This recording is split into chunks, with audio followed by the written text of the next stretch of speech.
Welcome, ladies and gentlemen, to episode 231 of the Splashcast Monday Night Raw. I'm your co-host, Reggie. I'm your co-host, Norwood. This is the mic check. What's good with y'all, man? How y'all doing? What up, though? Man, I have had an interesting day. I'm switching up the setup out here. Got a new desk, shorted out my room somehow. Well, I know how I did it. So I fixed that, but I had to get everything working. So pardon the background. As y'all can see, a couch is missing. We're going full studio up here. So outside of that, man, ain't doing nothing but listening to Drake and Kendrick Lamar all weekend.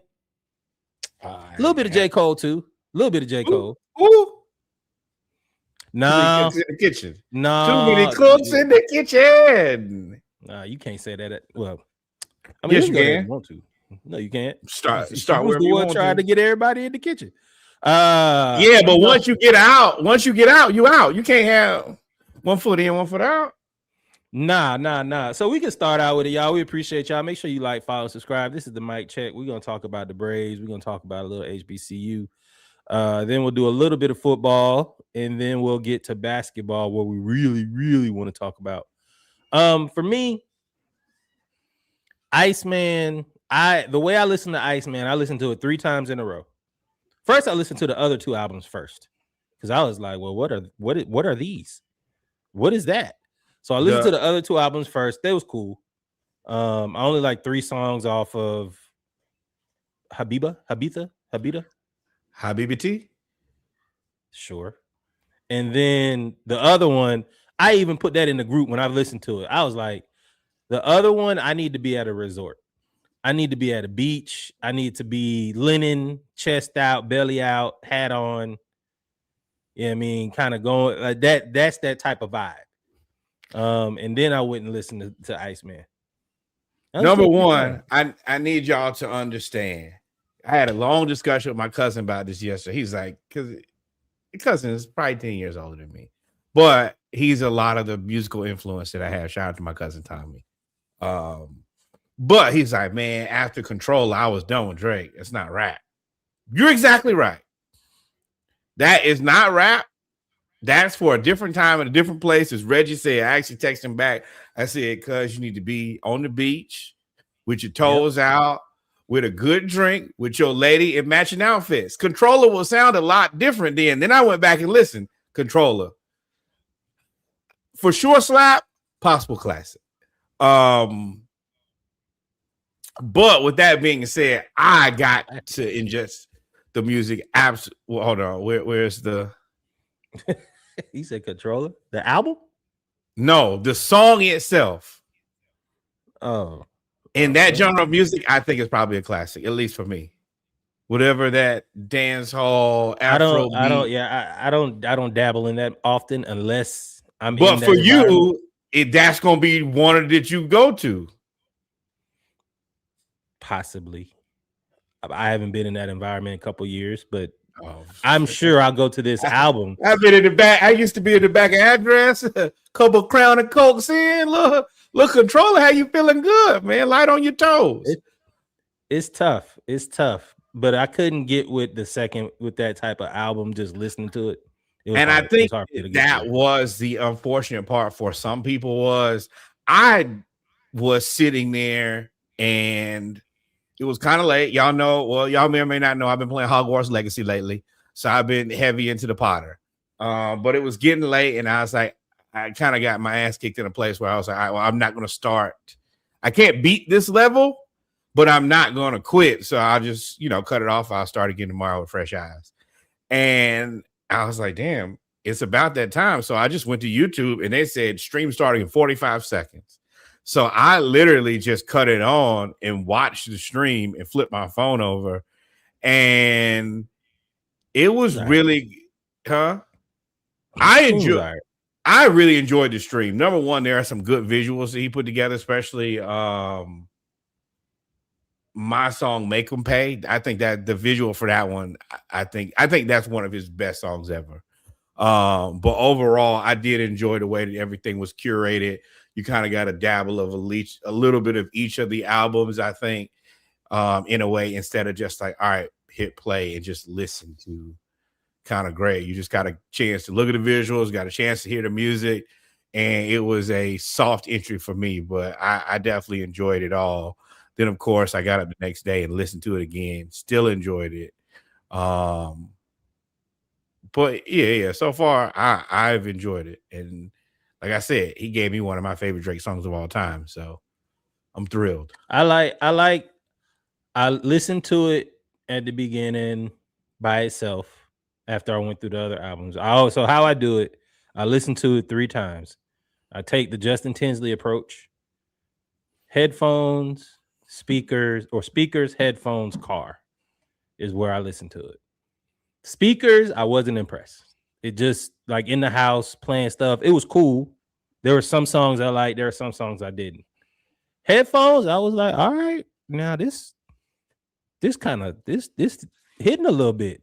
In the car, that shit slapping. See, the car, I think that's where I got lucky too, was I started with my sound bar. So I'm getting the full musical experience because it's on stream on my TV. And I'm like, yep, this is about what I wanted. This is what I asked for. Was it perfect? No. There are some things that I wish were done differently, specifically classic. But overall, I liked it. If you really take what you can do now, especially, I could take what I like from these 3 albums, make it into 1 album, and there's a classic in there. I do feel comfortable in saying that. No, I ain't gonna give him that. But I listened to it after I listened to it 3 times in a row. Oh, I sequenced it. So I did the first track of GNX, first track of Fall Off, first track of Drake. And I made a playlist and I went through it and I listened to it to a certain extent because the Fall Off has like 30, 20, 28 songs or something like that. And then this one has what, 14, 16, something like that, 18, something like that. And then GNX only has like 12. Boy, I want to do that. If you listen to it in that way, first off, we shat on the Fall Off. Fall Off ain't that bad. J. Cole was fucking rapping. It's just you don't want to hear that rapping after you backed out the beef. There was an opportunity for you to rap J. Cole and you decided against it. So no, I don't ever want to hear you and Kendrick. I mean, yeah, you, Kendrick, and Drake in the same conversation. You now are in the Wale, Chance the Rapper, Big Sean category. That whatever that next step down is, you can be there with I also rapping because I hold him to the same. I hold Drake to the same standard. Like, and that's the thing with Drake that I don't like mob ties, mafia boss Drake. Like that ain't that I don't you not like that. And it's like, whoa. Right. I like the light went out, but I like Drake when he hates y'all. No, I pressed the screen capture button by accident. No, but like I hate y'all Drake is different from mob ties Drake. Saying that I wanted to get y'all touched, but my homeboy told me to back off the ledge. I wanted to get y'all legs, bro. Like all of that stuff, bro. No. That's not you. When you were Degrassi, bro. Like unless you were mob ties Drake at 15, Degrassi, and you was just playing that's not you. Now you may be affiliated. I disagree with that. Affiliated with the mob or with allegedly JPJ or whoever you're affiliated with, but that's not you. But you didn't grow up that way. But you wouldn't say that about Lil Wayne. What you mean? Lil Wayne was 14 when he got with Cash Money. He's been a child star since he's like 11, 12. He wasn't really in the streets. He was with Lil Wayne was with Baby's brother and all of them. Okay. From 14. But Drake was a child actor. Okay, and then when was Drake discovered? At 19. Okay, no, so 20-ish. So one was discovered at 14, one was discovered at 19. Even at the beginning of his career, he wasn't mob ties Drake. He never was that until he decided he jumped off the ledge And I was like, bro, that ain't we know that's not you. Like, you're right. But if I'm going to be around those same people, there's at least a reasonable pretense that, and we agree to people that all of the people who he's done business with, relatively edgy between both groups. Wayne was on Cash Money and Drake on the set of Degrassi. It's not the same. It's not even close. I knew Kev was gonna do that. Yeah. So like, okay. And I think that's where the beef stemmed with Kendrick and Drake. It was like, Kendrick, like, bro, you ain't grow up in this. You didn't do any of this. So like, all that mob ties, I get you hit, get your leg. That's not, you don't do that. So now you being a millionaire, billionaire, and getting all the bitches, that's what I want to hear, because that's what you do. That's your life.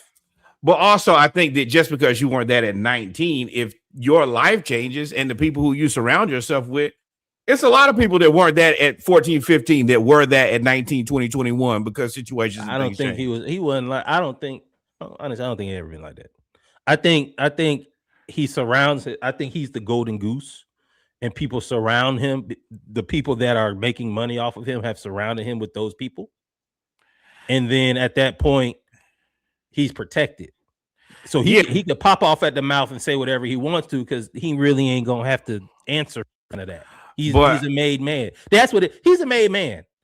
He can't be touched, so he's talking out of his ass. That's the part that I'm like, man, I don't really like that, and I don't really want to hear it. But if you're around somebody, you probably gonna pick up and like, let's be Norwood. If you cross Q and you didn't fight and didn't do none of that before you cross Q, and then when you cross Q, all of a sudden you talking trash and starting fights, or we'll say, since you're a Q, we'll say Kappa did that, and you knew him before they crossed Kappa, and then they come start talking trash after they get the cane and do all that other stuff. You gonna look at them like, bro, that's not you. Yeah, that's never who you were. Now that you with some tough, that may not have been who you were, but it's a lot of people who that becomes their life. And I mean, whether you respect it or not, that's just how it goes. It's a lot of people. You're right. In certain parts of their life, they not uber tough. Then they move over. They start associating with different people, and then where you may have been a good church kid growing up, things have taken a change for you, and then that becomes your life. That don't make, in my opinion, that don't make your life any less real. I will agree to disagree. I don't think he's that guy.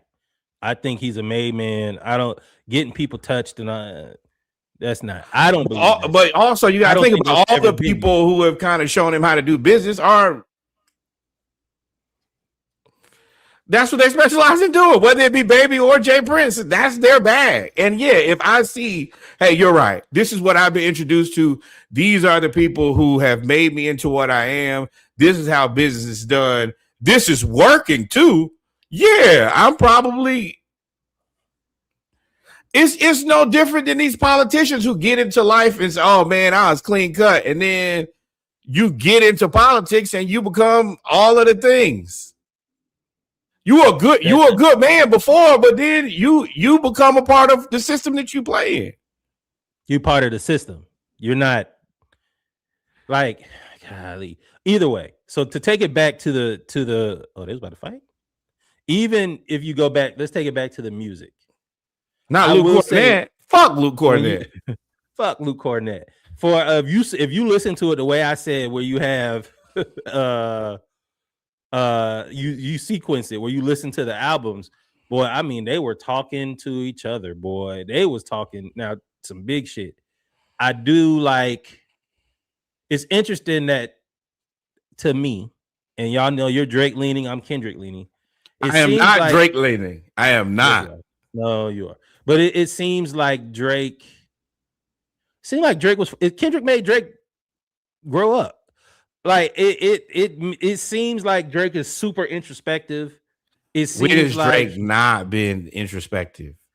Not like this. Not like I'm all alone. My friends and all of that stuff. Like you. When Worthy was here, he was talking about everybody has a coming of age moment. Ours is you normally have it in college, after college, when you're trying to, something you go through when you broke, or normally it's money affiliated, or love, or whatever. Unfortunately, Kendrick was the coming of age moment musically, while now Drake is now telling everybody that he was going through all of this privately too. And did y'all listen to Scorpion? Yeah.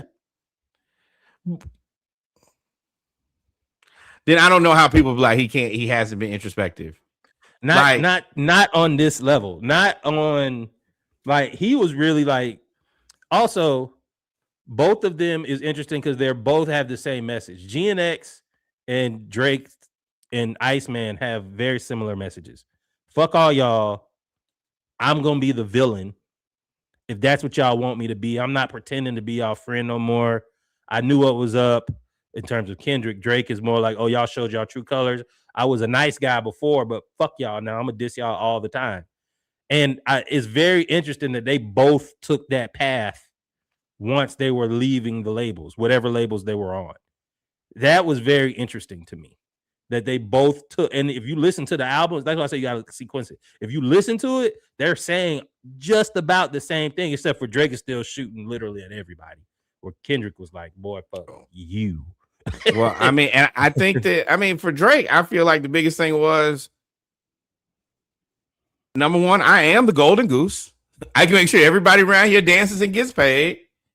And I don't think that he likes Kendrick at all. When he said, I hope God wipe that smirk off your face, I feel like he really believes that. And you know the Kendrick. I don't think he likes him anymore. I don't think that they were friends before, but I think that they still spoke. Like they could still get in contact with each other and have conversations and all of that. Once this beef went through, I think that this is Drake's Iceman is a period. I think that Drake feels like I think that Drake feels like Kendrick owes him for his success. Kendrick is like, boy, fuck you. I disagree there ish.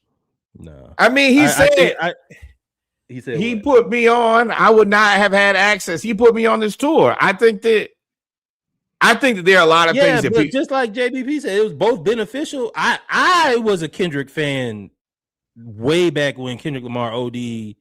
Me too. Section 80. Correct. The Kendrick Lamar EP. Like, so where I was, and that's when I was in Louisiana, he was hot as fish grease in Louisiana. He was everywhere I went, I could hear Section 80. We listened to it was him, J. Cole, and Drake. It was them three. That was the beginning of it. And that's why I said I want to go through all their music in sequential, all of it. If you go back, I think it was my experience. It was Drake, Wale, Wiz Khalifa. That was the three. Because you had the Pretty Girls album, I think, and you had Kush and OJ. That was the original. Kush and OJ and Section 80 were the same year, if I'm not correct. mistaken. But I think that Kush and OJ is a much more popular mixtape than Section 80. And I like Section 80, and that's where I got it from. Shout out to Tommy. But Kush and OJ is one of those. I don't know. Maybe initially. I don't know about now. Section 80, either way. But so Drake can feel that way, that, you know, but I think it was inevitable that Kendrick was going to rise to where he was no matter what. But that part I don't think is his issue. I think it's the rest of the people. I think that's cool. The issue started with the Control verse. Yeah, but what I'm saying is I'm cool with I don't like that motherfucker no more. Cool. I don't like you either. But it does seem like, oh, well, now Kendrick don't like me. Suddenly, all y'all who used to be fans and friends now ready to dance on my grave. And y'all look real happy dancing on my grave. Well, that makes me think in terms of the friends part, I think that he thought a lot of people were his friends that weren't. I think that he thought that, from what I've gathered, and a lot of it stems with pillow talking and women, allegedly. And Drake is like, yo, excuse my language, y'all, this toxic masculinity conversation. These bitches for everybody. And like he was like, yo, I'm smashing everybody too. Kind of like, I mean, that's what the JBP kind of said the same thing. And then folks got in their feelings about it. because I couldn't figure out even at the beginning of that, like why everybody turned on him immediately. Like I could get Future and Metro because Metro had an issue with him that had to do with like some business shit.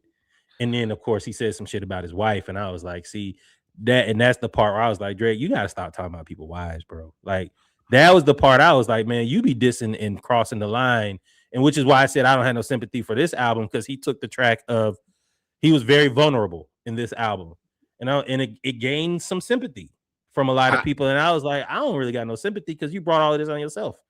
You said all these things, especially in the beef. You brought all of this on yourself in the beef. Like you can't say the things that you said and then get mad when the dude say something back to you. Like no, you're right. I can't be mad at Pusha T and I can't be mad at Kendrick.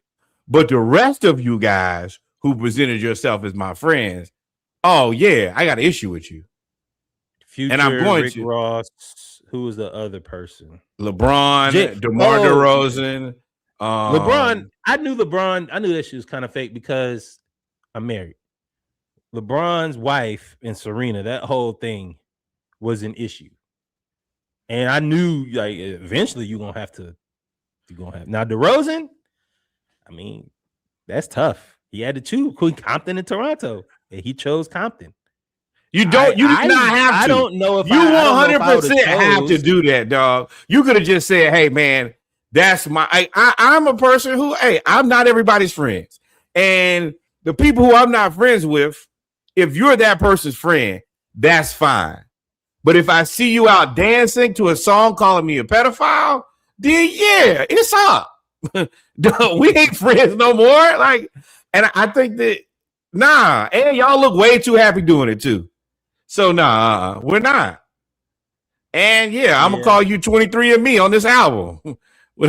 Oh well, yeah, and he want to snitch. Drake want to snitch so bad on LeBron, but I mean, I don't know if he can. His integrity, like, and I mean, you betrayed me. Yeah, but man guard is the only thing that's stopping him. But you have betrayed me. I don't owe you anything. Once you betray me, but he got a lot of smoke for A$AP Rocky. He got a lot of smoke for A$AP Rocky. That boy is not only hurt because of everything that dealt with A$AP Rocky and Rihanna and all that. He ain't never gonna let that. But this is the thing. If you listen to them lyrics, he said, hey man, go back and check them dates. Since y'all won't be funny, since everybody like, oh, I don't like it. Well, go back and look at the dates when you was with her. Look at maybe she wasn't yours, she was ours. So Drake is saying that he smashed Rihanna. Yeah, I mean, I can't say that. What I'm saying is he alluded to in them bars is go back and check them dates. What you think is yours, she might be ours. And either way, she's mine. If we were both shooting at the same chick and you saying go back and we were both shooting at the same chick and now she's mine, then she's mine. Well, it depends on how things played out. It's a lot of times I might have let you have something. I wasn't trying to keep it. Oh, sure. Now you can't say I let you have it. I wasn't trying to keep it, and then you were emotionally distraught. Like that's to me, also like, not true, because I'm going to speak for the single men here. Sometimes you lose a woman that has a unique set of skills. Her skills. No, I didn't want to keep her. I just wanted to keep her for the skills that she and the things that she provided. So I never had the intention of actually like wifing, marrying, extending this into something else. Oh, but now he presented that as something total. What you saying? That's not how he presented it at all, in any way, shape, or form. If you go back, he ain't never presented it as that. As it was just you was cool. I liked your set of skills, and that was it. And then I let her. Because you wouldn't have. If that was the truth, you wouldn't have all this smoke with Rocky. No. That's why I disagree. Had we ended this amicably, and then here come your little boyfriend want to talk crazy to me, then yeah, hey bro, don't. No, see, and that's another thing about the album. That's not victim shit. Nobody was just talking crazy to you. Yes, he was. No, Rocky has gotten on multiple interviews. You gotta go listen. You got to go listen to the music. I'm gonna tell you of when it came out. Hey, and I'm not talking about listen to the whole. I let that girl go song to song to song. I let that girl go. I let you have her, and then you want to talk crazy to me, bro. I know where the bodies are buried. Don't play with me. Too much credit. That's too much credit for me. But in the music, he also it's a little bit of. That's why I say I ain't got no sympathy. It's a little bit of victim. He's like, dang, I didn't know it was gonna go this way. I can't believe y'all did this. And then he's shooting at Kendrick and all of these things, and it's like, well, bro, there's no account. It doesn't seem like there's a lot of accountability on Drake's side about anything. It's more of what I did this for everybody. I want to be clear. You went too far with what you said to Kendrick. You went too far what you said to Pusha T. Now we got 50 other people in this. Is Metro. I think he went too far with Metro. Okay, I'll give you that one. I'm not super familiar with that one, but how we got three? Slid your main when niggas was sliding your main squeeze, talking about his wife. That was all. That was that after the beef had already started? That was in response to, like that. That was push-ups. I mean, probably too far. I think that you should keep women out of it. So I'll give you that. But still, how did the rest of y'all get so? My boy Rick Ross said, "You did French Montana wrong. I hate you, white boy." Right. Damn. That kind of came out of nowhere. And as much as I like Rick Ross, everything else actually makes sense though. The Rick Ross was puzzling, but everything else kind of. Rick Ross, number one, as much as I like Ross, you need Drake back. You doing brown bag music now. I hate to say it. And I love Rick Ross when he was good, but he ain't been good in a long time. Well, I mean, okay. Good. He been good in the last 7 years? 7 years is 2019. Correct. When did Certified Lover Boy come out? That was Hotline Bling, wasn't it? No, that's the one before that. Hotline Bling is on Views. So Views had to be 2017, 16. So you have Views, you got Certified Lover Boy, classic. You give that, you throw classic out. I dare anybody to sit and listen to Certified Lover Boy and tell me the ones that's not slaps on there. I dare anybody to do it. After that, Views was 2016. Iceman, 2016. When was the last time Ross had a project that you liked? Probably around the same time. But I don't really can't name a. That's why I'm trying to go after Certified Lover Boy, because after Views, it ain't really much that I have that's memorable for me for Drake. You had Honestly Nevermind, which was a different album. Then you had Her Loss, which is solid. It's way better than anything Rick Ross has put out. My point is neither one of them been putting out. No, there's a big Drake can stand on his own, but it's just like Drake and Future Me. Drake and Ross sound better together. I think Ross needs more Drake more than Drake needs Ross. But Drake ain't been. He created the machine and was rolling downhill for a while. Hold on, man. What was the last? Not Too Good to Be True. Nobody heard that. Richer Than I've Ever Been Deluxe. Nobody heard that. Richer Than I Ever Been. Port of Miami 2, 2019. No. Rather You Than Me 2017 was an okay project. Right. So Views is 2016. Ross real last like slam dunk 2014 with Mastermind. Fair. 2 Chainz is really taking over wherever you needed Ross. Subbed him out. I hate to be it, but I mean, I'm happy with what I got, and I think there will be. I like Iceman. That's what I was trying to get back to the music.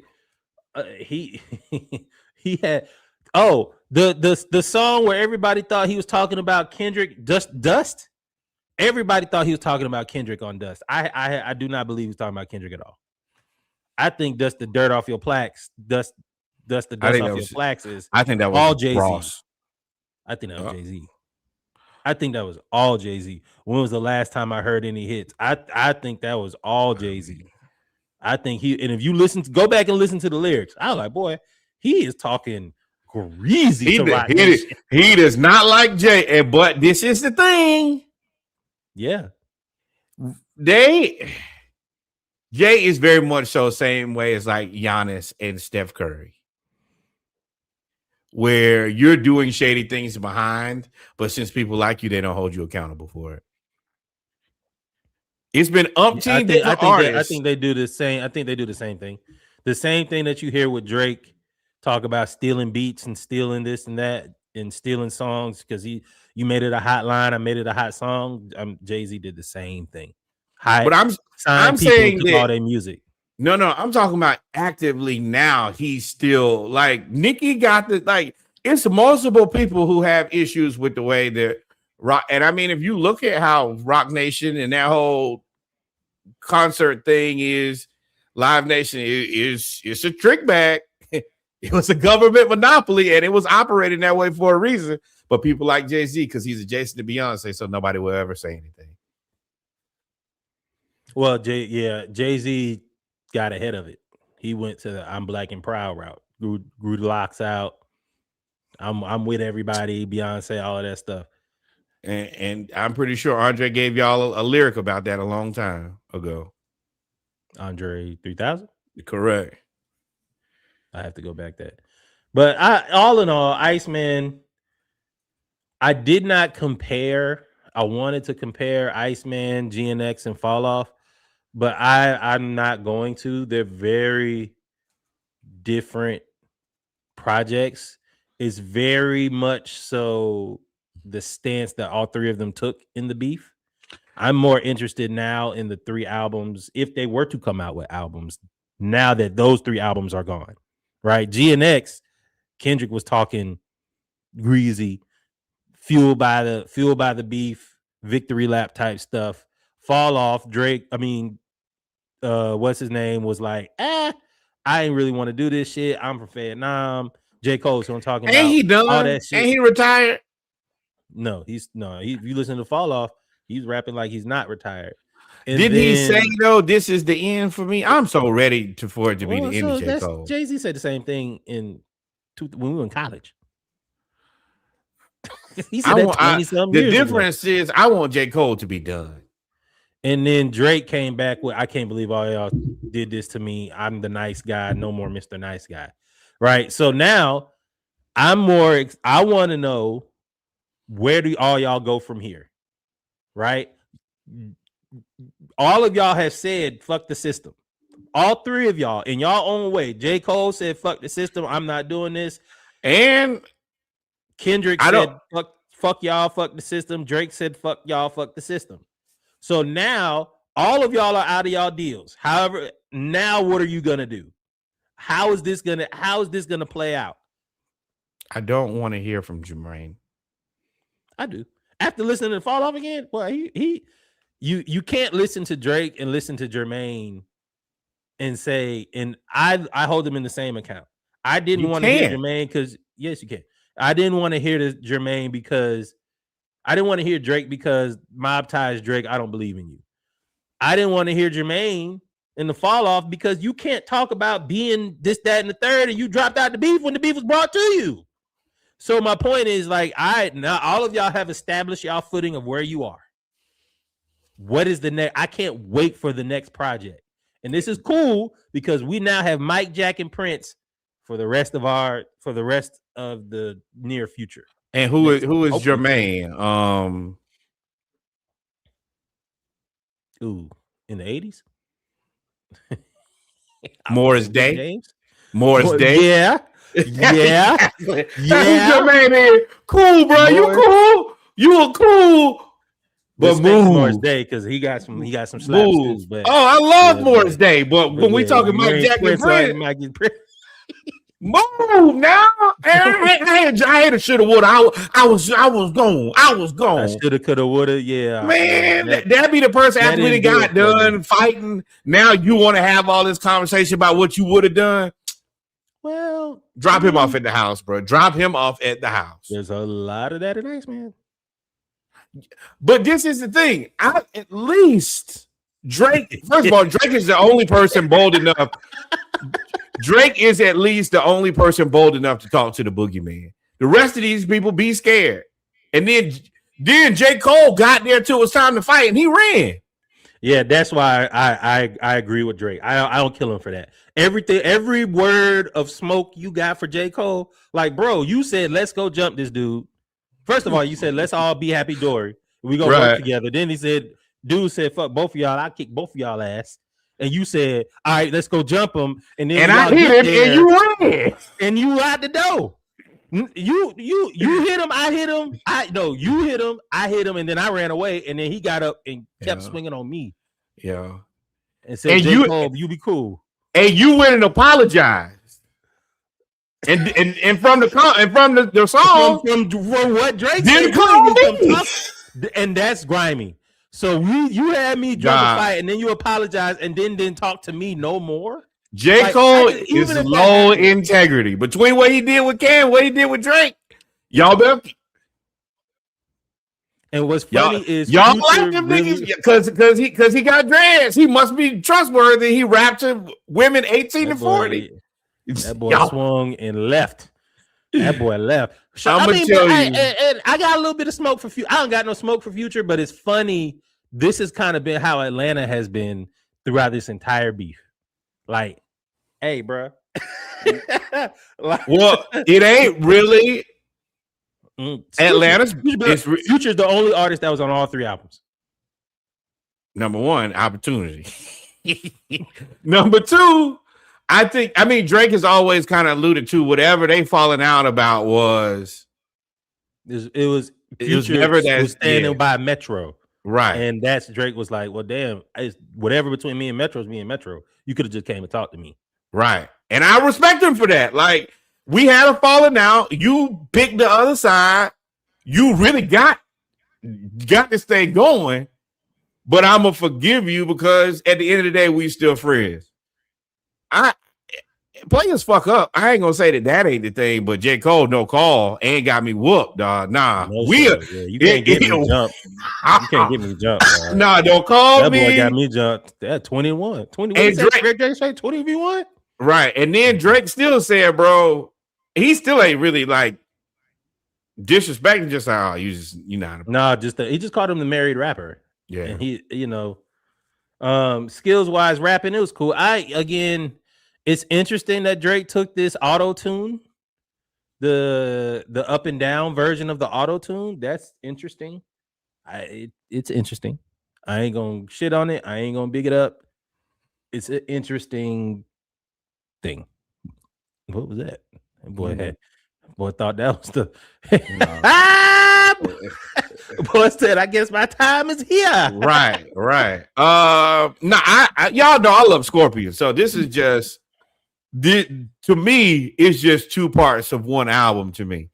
Scorpion I really tried to give y'all grace, even though I don't like y'all. Now, Iceman is fuck y'all. I think Iceman, because it's so, and this will be my last part because it's 40 minutes. Iceman was so introspective and so reflector. It was more reflection. I want to see now. I'm like, all right. So now what are you gonna do? That's why I know I can't really say that about Kendrick because I just don't know what Kendrick is gonna do. Like, and that was always Drake's thing was y'all gonna attach yourself to Kendrick. You still gonna have to go outside again and listen to me. And he's there, and they talking about he might do 750,000 albums sold. Well, yeah, I mean, yeah. No, you can't say albums. Yeah. Oh. You did. You had 3 all of those albums. You're talking about combined. All of those albums combined. Chris Brown just put out the same amount of music, and I mean, let's be real. I don't like that either. I ain't a fan of that.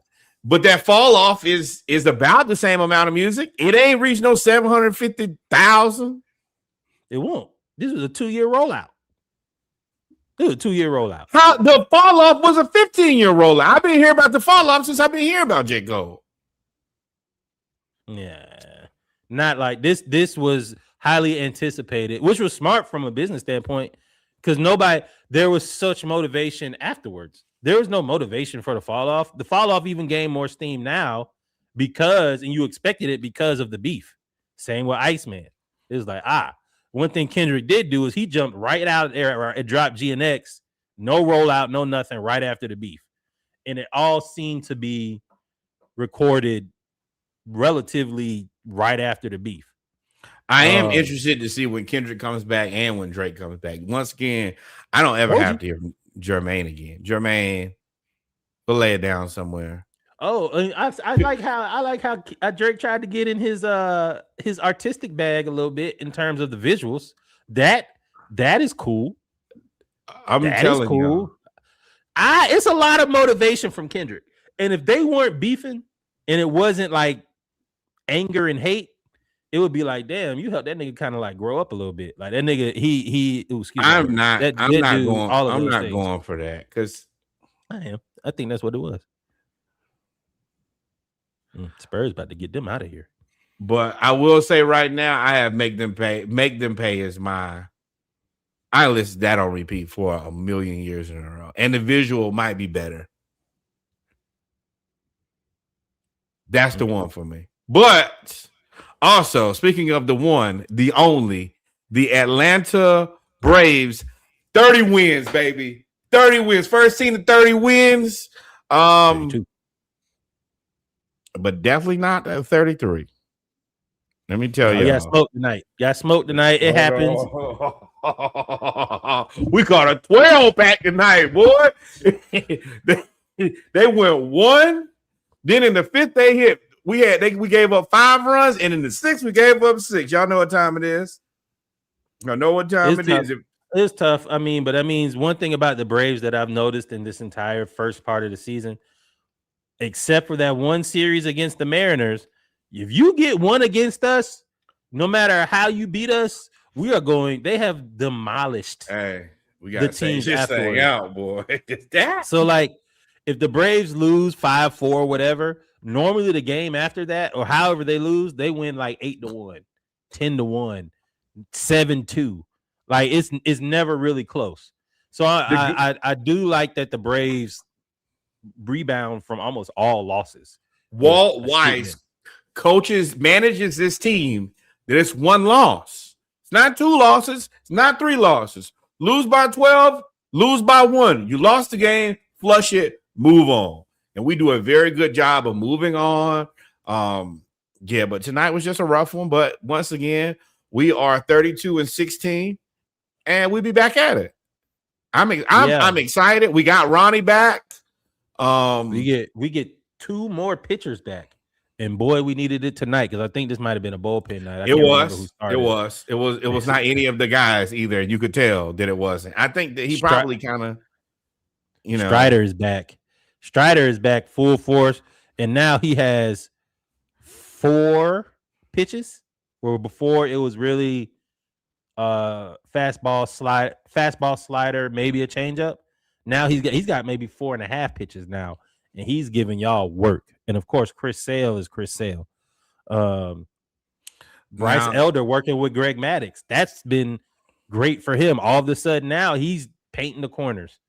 So for me, like, the Braves are the best team right now, but if they can get even better, if they, in terms of getting Acuna back to stay healthy, I don't believe in any Mike Trout news. I don't see that happening. I don't want Mike Trout. No need for it. Devers from the Giants, no need for him. I do want y'all to pay attention. The Phillies have won 5 in a row. They're only 7 games back. They've come back strong. The Cubs. But I'm talking about NL East. Division. NL East specifically. The Cubs is probably who we might see in the divisional or championship round if we make it that far. Oh, Dansby, they're the second hottest team. Yeah, but they're the second hottest team in the league. Philly's playing good baseball now, and they 7 games. Didn't they fire their manager? Yes. Oh well, yeah. John Mattingly took over, if I remember correctly. Washington is only 8.5, and then you got Miami and the Mets. Mets 20 and 26. You already know what y'all can go do. Let me get back. I done got so consumed with Braves and Iceman. Ooh, and Thunder right back down by 2. Correct. Yeah, man, that was fun. The Braves, we'll get to with pause if necessary. We'll get to the meat of the season. Here once basketball season is over. We really get to July, August is when you're gonna get the push into the fall. But we talking about 30-win teams. 30-win teams. Congratulations, Bethune-Cookman Wildcats. 36 win and a program record. And I know y'all may not be able to see it because of the comments, but I'm going to hide them so you can see that score. 23-1, boy. It went down there and whooped them. Congratulations, Bethune-Cookman. This is a athletic department that's doing its best to get better day by day, and having a program record and wins is a good way to start. Congratulations to you guys. Grambling, fight back. No, don't fight back. Go home. You can't fight back from 33 to 23-1, bruh. Just come back next year. But Bethune-Cookman has elevated the Southern University and Jackson State were really, really big in SWAC baseball for a long time. Alabama State too. Bethune-Cookman, and just because of the population of Florida, adding in the Spanish descent players, them and FAMU have always been good at baseball, and now it is a tough road to hoe in the SWAC in baseball. So shout out to Bethune-Cookman, man. SWAC baseball is here. It is here. I don't really have anything else for the mic check. I don't think we're gonna put the whole Drake conversation. I think that's gonna be a video by itself. I agree. And I think we're gonna do the Braves, Bethune-Cookman, and we're gonna take a break. And I may actually put. Or do you want to do this all together and then just do basketball? Yes, I was actually saying we could probably go to the Falcons if you want to. Yeah. Let's rock right on to that. Big Avion Terrell, our second-round draft pick and brother of starting cornerback AJ Terrell, fully guaranteed contract from the Atlanta Falcons. I think that all of this is to make sure that AJ is a lifetime Falcon. The lowest pick ever to get a fully guaranteed contract. So yeah, this is definitely, hey man, you from Atlanta, let's lock you in. Again, let's lock y'all in. Yeah, absolutely. And AJ Terrell, he's top 10 cornerback, I would assume, maybe top 15. So I mean, and it's hard to get good corners that can whatever he is good. I know that everybody don't like him. I actually prefer the underappreciated, underdiscovered, really good player because then y'all leave him the fuck alone. Yeah, y'all don't try to trade him. Right. So shout out to the Terrell family. Without you guys, it wouldn't be possible. Now, hey, Avion, you gonna get all your money. You got a basketball contract. Come to work ready to work now. They said the rookies have looked good in camp. Nobody can stay in front of Zachariah Branch, apparently. The way that they're just making him run around, nobody can really stay with him. He's extremely quick. HP. I don't know how the linebackers are going to look.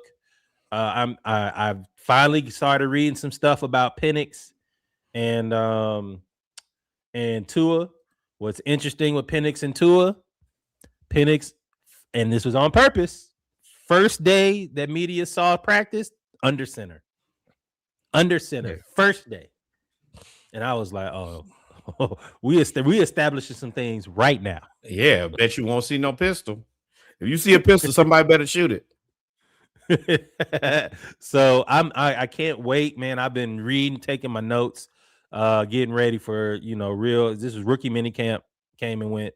So now we're gonna get into the real OTAs. I can't wait for that. I did like that the veterans showed up to the rookie mini camp. But y'all know I ain't the biggest Stefanski fan. So have we actually seen any videos of Tua throwing the ball? Today. Tua looks in shape. Tua lost some weight. I assume so. He lost some weight. That boy got motivated. They throw you out the house. You right. You better get right or you get left now. I'm excited to see Penix and Tua. I mean, I don't have an issue with having a good backup. I have an issue with the O-line. Y'all better figure something out. I ain't the biggest Jawan Taylor Johnson, whatever his name is. I ain't the biggest fan. And that's the two. We're gonna go ahead and purge just right now, too, Lord. We're gonna go ahead and sage out this line. Because that's the two clear us that's out. The backside protection when you got two left-handed quarterbacks. Clear us out now. We're trying to do right this year. We wanna have a successful season. We want to win the NFC South. We want a quarterback to stay healthy for the whole season. We want to have the same quarterback next season, preferably, and we want Kyle Pitts to show quarterback in week 1 and week 17. That's what I said. I said we want him all season and next season. We want Kyle Pitts to play in the games that matter. Yeah. But I did see that Harold Perkins was flying around too, man. I'm excited about him. They were like, they can't believe that he fell to the 6th round. He ran a 4.38 40 after tearing his ACL. I don't know. I was a Harold Perkins fan when he played for LSU. I'm definitely happy now. Because he was to wreak havoc against y'all, bro. I mean, hey, and if you want to call one of the Weeks brothers and have them, I'm okay with all of them. I know I've seen guys who play good football. Those guys, they're playing good football. Football's starting to get like basketball, man. It's so saturated with talent that you'll get a second, like in basketball, you get a second rounder that's going to start. Chet. You'll get speaking of basketball, in football, you'll get a bunch of starters in the 6th round, 5th round because there's so much talent. So, and now that they get paid to go back to college, that is the thing that I think that we're all missing out on, specifically in basketball, where I think that this draft is good, but I think that you're going to just get more mature, more developed players because NIL, there's no rush to get out. Before it was like, oh, well, if I get out, I might, if I don't get out, then I may never get any money. Now, man, it's guys that this is the smallest NBA draft pool ever, and it's still more guys getting out. I think that center from Florida gonna get out. That the other kid from Michigan, I go back and make $3 to $5 million, or I can be a two-way player and get paid $500,000 and pay taxes on it. I'm going back to school, baby. And I probably already graduated. So I was never going to class in the first place. All play basketball. Were online anyway. Yeah, correct. I had to go train for a year, essentially. Right. But yeah, we can get back to it. And then of course, Steelers, my guys, my friend. You big dummy. We finally got an answer, bro. We have been asking this question for the better part of the 2026. No, we have not. The end of 2025. We've been wondering about the Steelers quarterback since 2 years before Ben Roethlisberger was supposed to retire, and they never had no. In pertaining to Aaron Rodgers and the season being over, we've been trying to figure out, Steelers, what are y'all doing? The draft came and went. They ain't really do nothing in the draft. I was like, well, all signs point to that they're about to re-sign Aaron Rodgers. So now you have McCarthy, old, Aaron Rodgers, old, Cam Hayward, old, TJ Watt, old. I don't know who, and then a bunch of people I don't know. I don't care. If you don't care about your team, I'm here to laugh. You have made it very clear that y'all have no clue what you're trying to do. You don't have a plan. You don't have a strategy. Y'all are really just doing anything. And for the rest of us, we're going to laugh at y'all struggle with Throw Rogan and not win anything. And I mean, I like the organization because historically you guys have always kind of been more future facing and found a way. But I'm also like I'm not a Steelers fan enough to care. This future facing too. This is what everybody did for this NBA draft. We gonna be terrible in 2026. Because 2027 in the 2027 draft, you got all them quarterbacks coming out, all of them. Right? There was no point in me trying to go reach for Carson Beck or reach for anybody else when you got Manning coming out, you got Dante Moore coming out, you got Julian Sain coming out. You have literally everybody coming out next year. So it's like, well, Carson Beck ain't look bad. I mean, okay. I'm experienced in the Carson Beck show. He ain't gonna look bad till he look bad. Right, but this is interception across the middle. I mean, but you got to remember also, what's his name? He ain't showed up to workouts. Quarterback. Jacoby Brissett? Yes. He wants some money. Yeah, and unfortunately, I think he's waited too late to ask for some money, and I think they're gonna be like, well, we probably ain't gonna win shit anyway. And we probably wouldn't do bad to have another good draft pick. And if Carson Beck can actually be good, then we might as well just start the Carson Beck era now with Jeremiah Love and Marvin Harrison. I don't think that he has a lot of room to negotiate now. No, you talking about Jacoby? Jacoby doesn't have no shade. I don't think he has the skill set to negotiate. Or at least not have waited this long. Like you're not. I think that he's seen himself be successful so many times with so little that it's like, man, I deserve some money. But I think that time is probably you probably didn't waited too late to ask. Yep. But yeah, shout out to the Steelers. Y'all gonna be terrible. Y'all gonna be bad. Now I ain't gonna say the Falcons is gonna be better, but y'all gonna be bad. Y'all gonna be bad. And you know what? Shout out to the Steelers, because my cousins love to tell me how much different the Steelers are than the Atlanta Falcons. Good rip. Yeah, they right now they ain't nothing. Bruh, you living on the laurels of you living on yesteryear. And I'm talking about yesteryear a long time ago. Yeah. But let's move on. We talked about this last week with Diggs. We were talking about him. Is he possibly going to the Falcons? No, I don't think he's going to be there. But he did get cleared officially. He did get cleared officially. So you think you should go to Baltimore? Baltimore is the answer. But Baltimore being the answer does not mean that they're actually going to do anything. That is the Baltimore specialty. I wonder what his cost is. Also, I could see him in Kansas City. Rashee Rice. He's an older version of Rashee Rice. Yeah, I mean, yeah. That'd be a good place for you to go. Hey, that's out the way. Also, we ain't heard Tyreek is not on the team either. Well, Tyreek leg blew up. That mug turned that way and tore everything. I mean, he ain't been running. He ain't been posting no running videos. He ain't been doing nothing. Fair enough. You're right about that. I need to make sure the cheetah can still go, bro. Yeah. But shout out to Stephon, man. And, hey, we got some Florida news. No, this is Jacksonville Jaguar, Ohio State news. But Urban Meyer, Florida Gator. Was fired. He had a grievance. He had a grievance that he was fired without cause. They have found that they do not owe him the remaining $30 million. The testimony surrounding this and the reason that they feel that they don't owe him is, number one, Josh Lambo.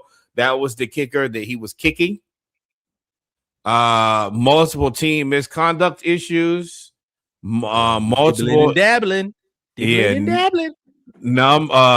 Multiple NFL offseason violations, and of course the Cincinnati dibble. The Cincinnati, the razzle dazzle, the dibble and dabble. Yee! The Cincinnati dibbler. The Cincy dibbler.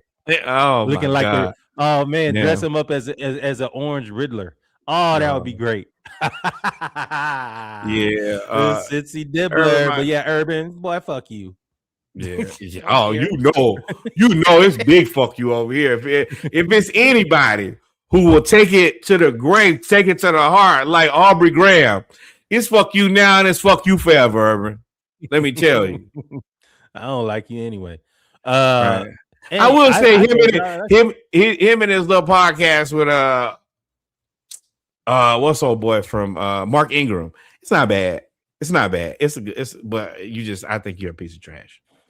I got to get there. I ain't made to that one yet. I got a whole list of ones I got to get through. It's like anime. I got to get through all the other ones first to figure out what I'm gonna like.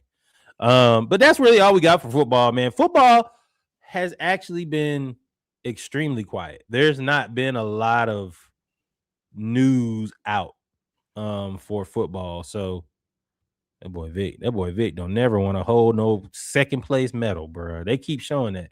But we're done with football. We're done with baseball. This is the mic check. So we're going to put football and baseball together. Solid 30 minutes. Had 30 minutes, 45 minutes worth of Drake talk, 30 minutes worth of Drake Iceman talk. We're going to take a break here, and then we'll be right back, and we're going to talk about some basketball. Good basketball. WNBA, NBA, playoffs, all of the things. So we'll be right back. Drinking, and what are we drinking? I'm probably drinking. I got a little bit. I got a little tequila. I'm a sip on. But yeah, we shall come right back. We're gonna come back. And talk hoops. Let me get Urban Meyer off my screen. Period. You make me sick. It's a good ass game. This Spurs Thunder game is good as hell. My heart hurt. Sudden Tim Tebow gone. Me too. Oh man. A lot of people not showing up. But we shall return here soon and very soon.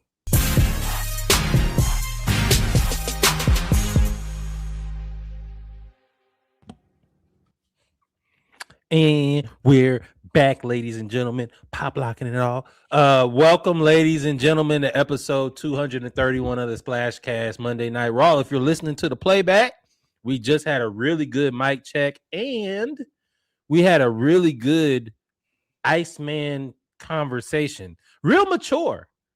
Not really a lot of shots. Iceman, Drake conversations. No, Drake, a lot of shots just between us. It was more of just a conversation of the history of the beef and all of those things. So it was a fun conversation. Y'all go back and listen to it or not, whatever. Just like, follow, subscribe. With that being said, listen to it all. Know, we are here with the basketball conversation. It is playoff season, but before we get to NBA, Norwood, where are we going first? We are starting with the ladies of the Atlanta Dream. They are currently 2-1. Yesterday was the first loss of the season to the reigning champs, a fantastic team in the Las Vegas Aces. They literally lost in the last 3.6 seconds with a tip steal from Chelsea Gray after she hit the mid-range jumper to go up. But this is a fantastic game. Vegas actually led through the first, second, and third quarter. Then in the fourth quarter, we held them to, we scored 21 points. They scored 10 points. It was back and forth. It was a hell of a game. And we fell just a tad bit short. But remember, we are missing Ryan Howard, who I think is our second best player. And I think that she would have made a difference. But overall, I'm very proud of the girls. I think they did a fantastic job. And if you're not an Atlanta Dream fan, this is the time to get on the bandwagon. This team is going to be good this year. Bro, Asia's a monster, bro. At the end of she's a 3-level scorer. But what I did like about the Atlanta Dream, bro, if you haven't heard of Alicia Gray, which I think is impossible at this point. Correct. She is cooking. Angel Reese, she does what's needed to be done. Good at rebounds, really good at defense. She's a little lumbering and laboring when she on offense, but because we have so many other scorers there, and our rookie, bruh, she is nice around the basket. we actually have some size and some creativity in the paint. And she actually pairs with Angel Reese really, really well. Ryan Howard coming back. Y'all might be in a little bit of trouble. Medina Okai had 14 points and 11 rebounds in 16 minutes. She played her ass off. She was the player of the game. I think that her, Angel, and Alicia Gray are going to do good on the boards. Jordan Canada, really good basketball player. Pow Pow, who I don't think would typically start, got to start. She played well. 19 points. You know what she does, 4-9 from 3. But I mean, also kudos. We just made our free throws. Nas Hillman, she shot 50%. Angel Reed, 7-8 from free throw. Alicia Gray, 8 of 11. Jordan Canada, 3 of 3. Pow Pow, 5 of 6. That's what you want from your starters. So I think that this is a really good game for our team. It's a bunch of South Carolina Gamecocks playing against each other. So, good, tough rivalry. Also, man, shout out to Alicia Gray, because when I tell you Asia decked that girl, she gave her an elbow. And as a football player, I don't know if I've ever been hit so hard that I had to throw up. Alicia quickly made herself away from that bench and towards the locker room. And you could tell when somebody take the towel and put it over their face, I'm finna give up the ghost. And came right on back. But yeah, Asia gave her elbow to the gut. They clearly got everything out of her. Yeah. And they're good friends. So it wasn't necessarily malicious. But yeah, they're good friends. So but she's tough. She is tough. So shout out to the Dream. There was some news before. What else we got? It was the bad. I mean, it wasn't the worst of times, but this is where it got bad. Holly Winterborn, she says, she basically explains how she was cut right before she was about to go on the road trip. She was about to get on the team bus so they could go to the airport. And she said that was her welcome to the WNBA moment. I think she's a good player, but we know that there's just not enough slots right now in the WNBA. So these type of things happen. And, you got to make a decision, especially with Ryan Howard being out of, hey, man, we got to change some things because we have to win these games. And kind of what happens. It's unfortunate, but welcome to the WNBA. It's the beginning. You'll be all right. Yep. Now, we are going to move to the NBA, and we're going to start out with 2 quick RIPs. First one to Jason Collins, longtime NBA basketball player. Of course, he is most famously known for being the first out openly gay basketball player. He had been struggling with brain cancer, if I remember, for quite a long time. And, of course, succumbed to it a couple days ago. Rest in peace to him, and thoughts and prayers to, of course, his twin brother and his family. That I could imagine, like a twin losing your twin like that. Yeah. If there is any solace in it, is that going through people that have health issues, terminal health issues, it does hurt to see them go, but you also get the time to spend with them. I just hope that the family, was really, and I'm sure they were able to spend as much time as they could. We recently lost some Hampton alumni to the exact same thing. We lost 2 people. So we want to send T's and P's out to the Collins family. And it's definitely just knowing that person's not struggling, suffering through those type of things every day. It ain't easy for us who are left over, and that's just selfish. But there's peace there's peace in the morning for those who don't have to have that fight every day anymore.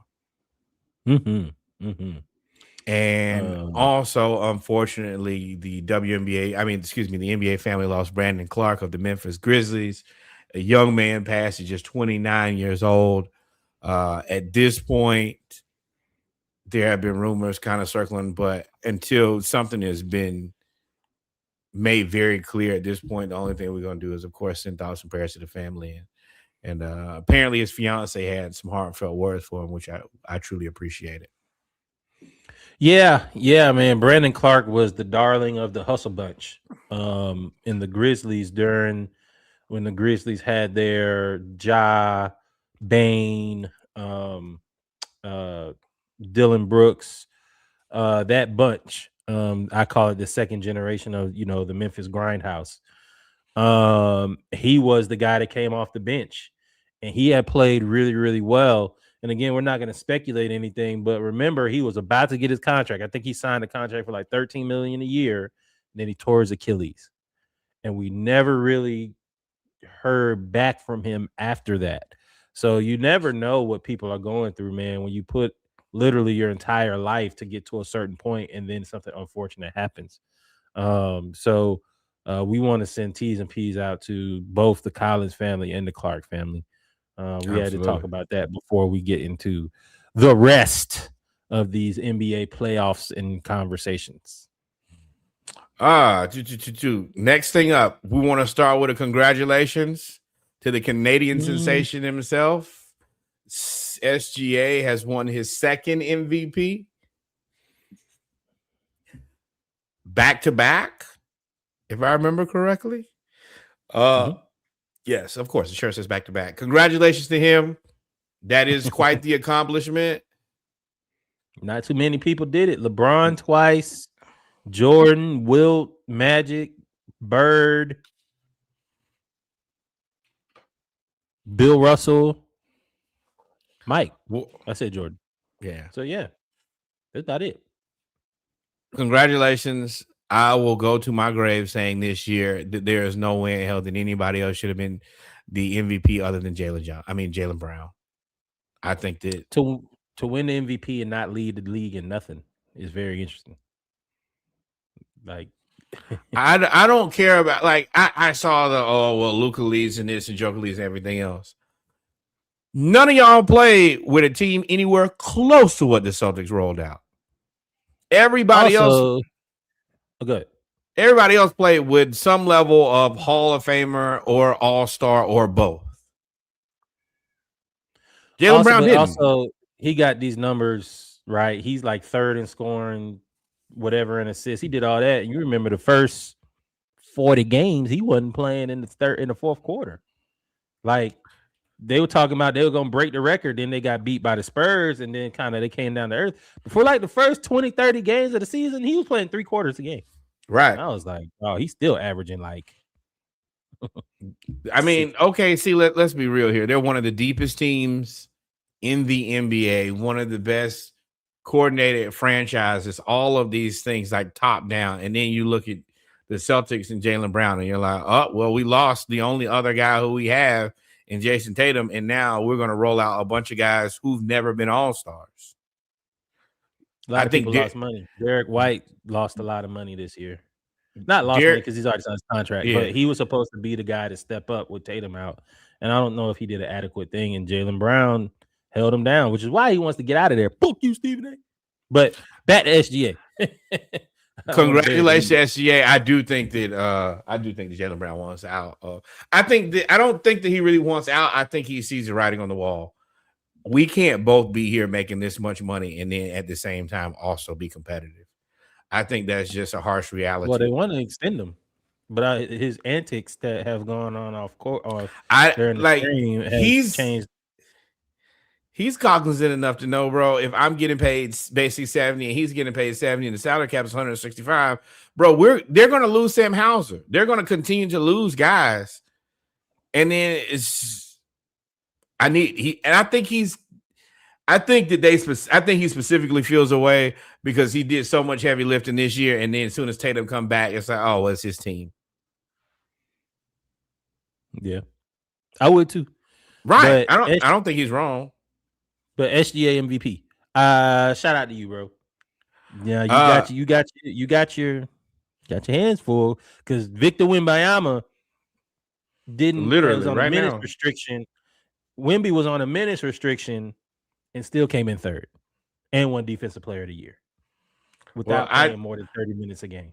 I think that's probably going to be a thing for his career. And I don't think that it's a bad thing, but I think it's just the reality of you got a guy who's that good and you want him to play a long time, and playing him more than 30 minutes probably doesn't allow him to play a long time. And what he does in 30 minutes, if y'all can't get it done without him in the other few minutes, what are we doing? And I think that with this cast of characters they got of Stephon Castle, even though Fox ain't playing tonight, and Harper, they feel very confident in play him 30 minutes, and the rest of you guys do the rest of the lifting. Well, Chet is. Whew. I told y'all about this, especially in the NBA. Getting fired is not a bad thing. Jamal Mosley was fired last week from the Orlando Magic. This week, he is the Pelicans head coach. I think that the Pelicans are in a much better situation financially than the Orlando Magic. The Orlando Magic just have the ability to play in the Eastern Conference, which is not quite as good as the Western Conference. But I think that if you look at this Pelicans team, they're a strong, feisty bunch of players. And I think that if you move Zion, you could really make this a competitive team. Also, there's a big market for Trey Murphy. If somebody makes you a Desmond Bain or Mikal Bridges level trade, take it. You got to take it. You got to take it. And Trey Murphy being, go ahead. Did JB Bickerstaff used to coach with New Orleans? No, I can't think. Yep, that's it. Thank you. I was trying to see if there was a tie to Jamal Mosley going to New Orleans, but they've just always been interested. I think he was on the last iteration of coaching search for New Orleans. He ended up going to Orlando. Yeah, it's a good move. Solid. It's good for both because now they both get to kind of repair their image, because New Orleans took a beating all the way up until the draft lottery for that trade with the Hawks. And Mosley was the scapegoat for the Magic. I'm interested about the Magic. What y'all gonna do? Y'all got a lot to think about. Y'all got coaching. Y'all have with this roster. It's going to be interesting what y'all do in Orlando now that you've already begun. I wouldn't call it a rebuild, a retooling. No, right? Yeah, yes. Boy, Vic is he's just 7'5". Ain't nothing you can do with him. My thing is, when you fire Mosley, you've run out of coaches to blame. Now, if the success is not there, and next year the East is going to be way more competitive than it was this year. Yeah. Pacers going to be back in it. Tatum will be back healthy. Now, depending on what happens with the Cavs and Knicks, will be interesting. I think that Atlanta will be better. Charlotte will be better. If y'all can't find a way to get Toronto will be better. If y'all can't get in where you fit in, it's high likelihood that y'all gonna have to end up, that Franz Paulo thing is gonna blow up. And I think that a lot of it is you just overpaid for Bain. That overpay. I don't know what you do to get it undone. Nothing. They're gonna Franz out of there. Franz to the Lakers. For what? I'm not trading him to the Lakers. I don't know. But Franz is out of Orlando. He's out of Orlando for sure. Maybe I'm Denver for something. They're gonna have to figure out where Denver don't have enough money. I don't think. Why? That Jamal Murray. I don't. Well, then you got Bain, Suggs, Black, and Murray. That's how many light skin guards you gonna have now? Trade them all. But yeah, shout out to Mosley though. Hold on. We did get a couple things from here. Number one, Sam Hauser, irreplaceable. No, he's not irreplaceable. But once you find a guy who you can really count on, you don't want to go you don't want to be looking for that guy every time. You ain't gonna hit on every one of them. Also, Zion stays.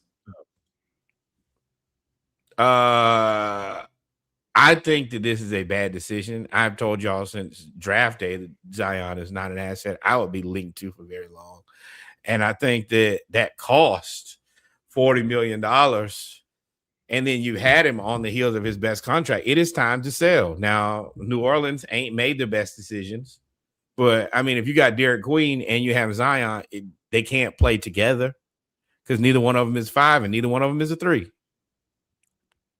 And if you traded 2 draft picks for Derek Queen, then I don't know why you're going to have him be the 6th man.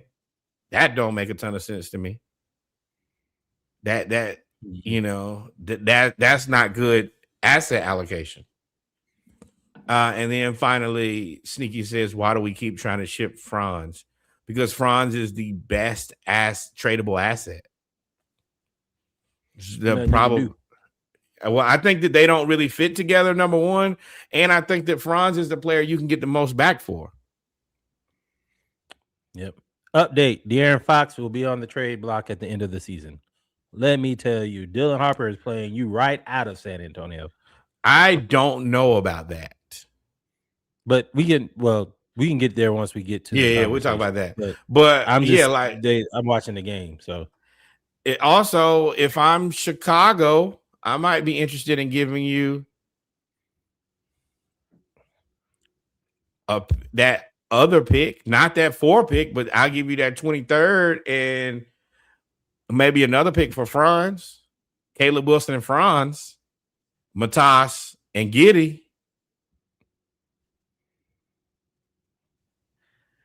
I think the Bulls have a lot of opportunity to finally be a decent team if they go in the mold of Toronto.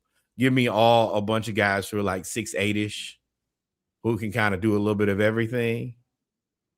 And I think that Caleb Wilson is going to be a really good basketball player.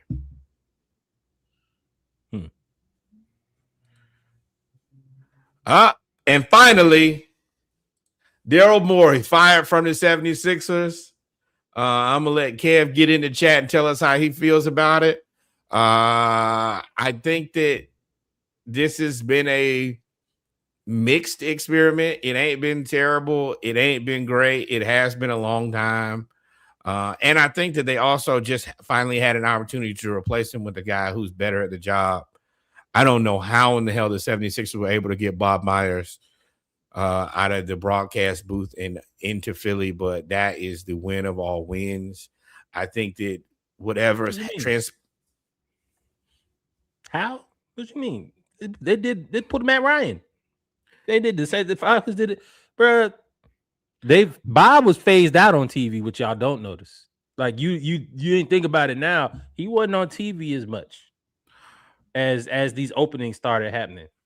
But Bob is also a guy who, like, he could have had any job in the NBA that he wanted, including some that probably not available to most people.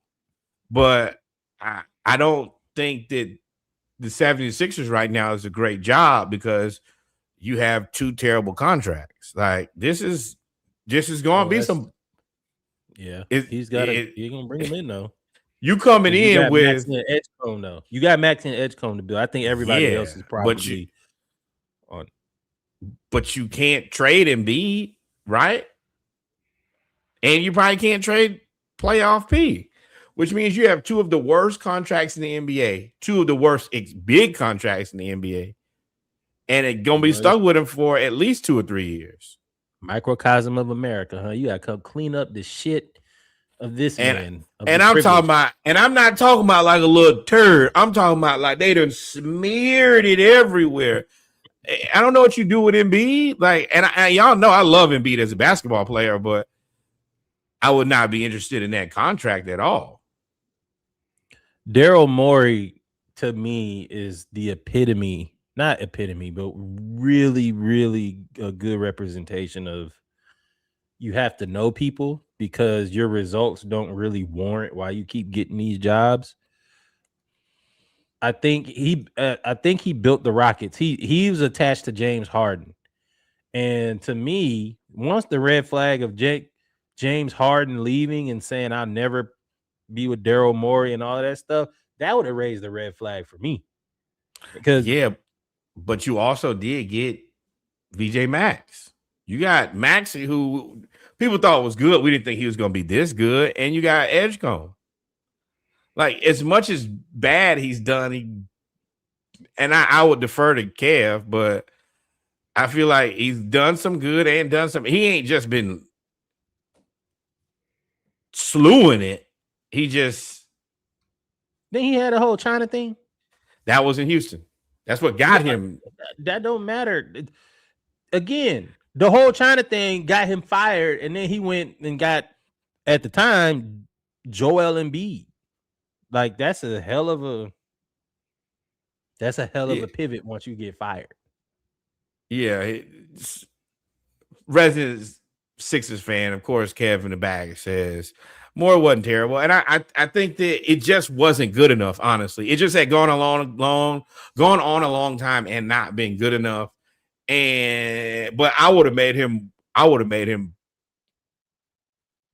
fix it. I would have made him stick with this shit. Because now somebody, I mean, he's better than what the Kings got going. Kings should be on the phone. Not stick with the shit. I mean, the thing about stick with it, he kept making it worse. Like, you kept like, you can't make it better, dog. If you're not gonna make it better, and I don't know what they do. I don't know what they do. I don't know what they do with all the old people. Like, they got to get rid of the old people, and I don't know how they do that because they got massive contracts. I think that Bob Myers, I guess, that's the part. I think that after the way that he left the Warriors thing, he looked like he was kind of done. Like, I've done what I needed to do here. I'm not signing up for the Sixers is a long-term job. This ain't taking over something that. So here's my y'all. Listen, for y'all that's watching, please get me a tinfoil hat. One of them two guards gonna be hurt next year. This next year ain't unless they go for it again, which I can't really see that happening in the East. This next year's a retooling year for them. Damn, Vic blocked the 3. Lord, yeah, he is an alien. And you got to think, I'm Chet, bro. I'm the alien here. Not anymore. No. That was over with at that podium 10 years ago. But best of luck, I guess, to I'm not wishing you that either. To Daryl Morey. Kings. Y'all need to call Daryl Morey. As whatever he was, he way better than what y'all got going on. It is ghetto over there in Sacramento. And with that being said, we're moving right on in to here we go. Right here. Let's go ahead and clean up a couple things here. So for the record, me, I was right about every one of these picks. I picked every one of these right. Credit given, Reggie picked 3 out of 4 of these. Correct. I went the home team. You did. You said that. You go look at the tape. I said, hey, I know the Spurs are going to win this year. You did. But I'm going with Ant-Man. And Ant-Man played. Shout out. Listen, let's talk about this semifinals. Where you want to start? You want to start OKC LA? No. Let's go. Yeah. Let's go ahead and get the junk out of here. LA. Well. Okay. OKC is playing the Spurs in the Western Conference Finals. How they got there? They beat LA, smoked LA, killed LA. Now LA ain't have no Luka and Austin Reeves. What do you think about that series? Is really where I want to go, because that was the series. Remember, we ain't really podcasted since they talked about. They had the refs meeting in the middle of the court. They had LeBron basically everybody being frustrated. How did you feel about that OKC LA series? LA, what did you expect? You don't have Luka. You're not that good. And OKC is better than you. Go home. Y'all season was over before it started. Y'all just did. Yeah, y'all overachieved, which is great, but we knew that the story coming into the Lakers was what do they do at the end of the season with Austin Reeves and how much money he wants to be paid and LeBron James. That's the only story that matters. You knew that y'all wasn't win the window championship. Nobody expected that, anything close to that. So y'all figure that out. But how they lost was interesting to me because they were leading at halftime like 3 of the 4 games. And then their third quarter, they was just getting. You don't have Luka, and then at the end of the day, OKC is also a deep team. So you don't have enough guys. You don't have the guys, and you definitely don't have enough guys. Even with Luka, I don't know if Luka gets you 4. Not on this team. He probably gets you 1 or 2 wins. But at the end of the day, they're just going to beat you because they're a good, deep, organized defensive team. Y'all didn't stand a chance. The only thing that like I said, we're going to watch next year, and we're going to watch this offseason and see what Luka does. I want to see what they do in LA with Austin Reeves. Luka comes back. LeBron still, LeBron, when he get going, you give him a runway, he's almost unstoppable, bro, because he's so muscular. Like, he can get to the rim almost at will. But that takeoff, though, once he get to the rim, he ain't getting what, he got maybe 1 or 2 big dunks in the game with him, but they need a big too, man. They need a lot. DeAndre Ayton dominating. That's what I wanted to say about this. They knew they were going. They quit. The Lakers quit in the third. After the game 3, it was game 4. It was jewelry store planning visits. You don't want to read in the social media, but that 0 dark 30, all of that stuff, all of that ended. like after game 3, they just knew it was over. They was planning trips. They knew what it was from the beginning. We can't. You think LeBron is one of the smartest, if not the smartest, basketball player in the NBA? You didn't think he did enough calculations to say, I know we ain't got enough. We don't have the capacity. And now he still won $50-something million. It's gonna be interesting. Yes. Now let me go ahead and tell y'all, fans, because I've had a lot of I've seen comments, I've made comments. LeBron's not finna take the vet minimum. Not.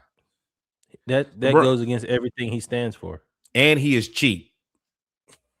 He ain't doing that. Y'all can wish, hope, wait, and wish like Jack Johnson. It ain't happening. Ain't happening. Well, the billionaire, the owners make billions of dollars. And he's like, bro, I'm making you this money. Y'all gonna pay me full every time. As a person who's a billionaire and believe probably correctly that he's underpaid, I can't imagine him taking the minimum. So y'all can get that out your mind. But that's it. OKC and next up, Timberwolves versus the Spurs. Yes, Timberwolves versus Spurs. Timberwolves, once again, y'all just don't have enough. I think this is probably the last year that Julius Randle will be a Timberwolf. I could honestly probably understand moving Rudy if you can get a decent replacement in return. The team. Let me jump in right. Let me jump in right here because I've been waiting on this. Get him out of here, Rudy. Get him out of here. Get him. Listen, I know you love him. He's good on defense. Blah. My man shot an air ball layup. My man was awful. Rudy, I've never seen somebody be so bad on offense your whole career. 10, 12, 13 plus years. Like, he is so bad. To be 7'3" and get blocked, I saw it the whole series. He was getting blocked by Keldon Johnson multiple times. Bro, Rudy, I think you probably are a good backup. I don't. You can't say that, man. He just buried Joker a series ago. He's an offensive liability, dog. He is awful. He is frustrating to watch. And the only person more frustrating to watch than Rudy, because you expect it from Rudy, is Julius Randle. Julius Randle. Bro. You are consistent. Every time you get to the playoffs, the first series you're gonna be good, and then you're gonna be Julius Randle for Zion. Who says no?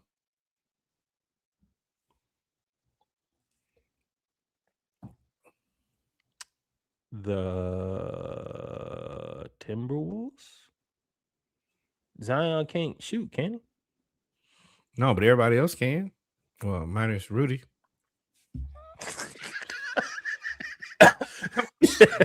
So my thing is, what do you replace Rudy with then? Something. I don't know. Listen, we at stage 1 of the project. Stage 1 of the project is get the hell out. We'll figure out stage 2. We can figure out what we need, who we need, what we need, whatever. What? I don't know if the Clippers have anything, but Julius in LA with Mathurin, Garland, and Kawhi don't seem terrible.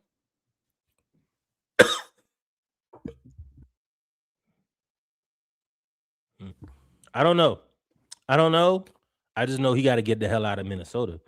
Ant-Man was playing with 2 knee pads, a back brace, and then had to go take oxygen. I was like, bruh. And Rudy was giving you 0 for 5, 0 for 8. Now you were playing Vic, and I just saw Vic block a tip dunk, which was amazing to see. But there were points where Rudy, and he may be in kind of the Embiid thing, like his contract is like $50-something million too. It's a very valid point. Is having to. I don't know if there's anybody else equipped to guard Joker and Wemby. Might not like him, but I don't know what else you can get and not get. Well, then you're gonna have to trade Julius Randle for a stretch 4 that can shoot. If I agree with y'all. I just don't like Rudy on all. He's so bad on offense. He's frustrating me. But if you're gonna keep Rudy, you have to get a stretch 4 that can shoot, which means you're either gonna put Jay McDaniels at the 4 and go get a 3. I'm gonna tell y'all the answer. You're gonna have to keep Jay McDaniels at the 3 and go get a 4. The answer, I know y'all don't want to hear it. John Collins. John Collins. He spaced the floor. He's half of the price. He'll be half the price of what Julius was. Because I think Julius was like 40. Collins probably gonna be somewhere between 15 and 20. But I think it's gonna be a big market for Collins because that price is shit. Everybody needs Collins. If Rudy's at 50, I'll give Collins 25, and I'll go get somebody because you're gonna also have to replace Dante DiVincenzo, who's gonna be out for most of the. Right, he's gonna be out for most of the year. I think he's might be to the house, to the apartment. I was never that interested in Dante DiVincenzo, and then after an injury like that, whatever little bit of athleticism, speed, burst he had. But his shot got so much better. He's a shooter, and he plays defense. Yeah. What else here? And then now. So you want to go to the conference finals, or you want to? No. We got to talk. Did we talk about Knicks? No. I was gonna do Western Conference and how they got there, and then, but however you want to do it, it's fine. Yeah, I was gonna do close out, and then we're gonna do picks. But Knicks sweep the 76ers 4-0. As bad as the Knicks beat the hell out of the Atlanta Hawks, somehow the Sixers found a way to look worse. The Knicks look like a team. I mean, that ain't a shot. We all got killed. No matter how you die, you dead. Knicks look really good right now, and the scary thing is they've had an opportunity to rest. But it's not a lot to talk about in that series. 76ers looked like it was over before it started. They were never really in it. And the Knicks look like a really good team right now. Then you look at the Detroit Pistons And whoa, brother. What you right, I get to go on. The Knicks and the 76ers. What's scary about the Knicks and why I think the Knicks are really, really good is, and a really interesting team going forward, is they won the last 2 games with what? No OG, right? Yep. Damn, Vic dropped his shoulder and ran over Caruso. Yeah, so it's got it. They challenging it because they called it on Caruso, I believe. But they did that without OG. And what's interesting about the Knicks is their closeout games are bloodbaths. They don't leave anything to chance. And I think now, unfortunately for Mike Brown, you have to win this series to get any type of credit. But he has them playing really well. And Karl Anthony Towns has bought into that stand at the top of the key. And either you're going to fall back to stop the passing and I'm going to shoot your face off or go around you, or you're going to play up and they're going to cut behind you and then they're going to leave. They're going to triple screen for Jalen Brunson, who's going to cook you. And then they have Josh Hart. He just destroyed Caruso. That's what you're talking about. Yeah, he just dropped his shoulder. Like, bro, I'm standing here. I know you're tall, but you'll just get to violate me because you're 7'5", bro. I like it though, Vic. Vic's like, bro, y'all gonna quit throwing me to the ground. I don't like that because that's something where I think that he should be able to slap you, bro. Don't just drop your shoulder into my chest that big and think that I just got to. Did you not see what Minnesota did to him, bro? They were tossing him around. Right. I was like, and OKC do the same. But Caruso, like, why you say? Question for you, since we talking about the Knicks, does Morey keep his job if the Sixers don't get swept? No, it was over. I don't think so. I think the nail in the coffin for Morey was sending Isaiah Joe to win a championship and then McCain to go to the Western Conference Finals. And it wouldn't be bad if what you needed was shooting. If you didn't need shooting, it wouldn't look that bad. But you needed shooting. So now you traded the 2 shooters that you had. So,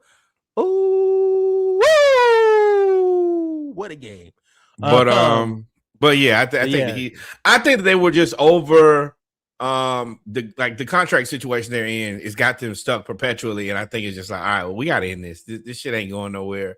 We're in a bad situation. Nobody has a plan to get out of it. And the other part is, I assume that they knew that Bob Myers was interested in the job, and nobody has a way to get a guy that good.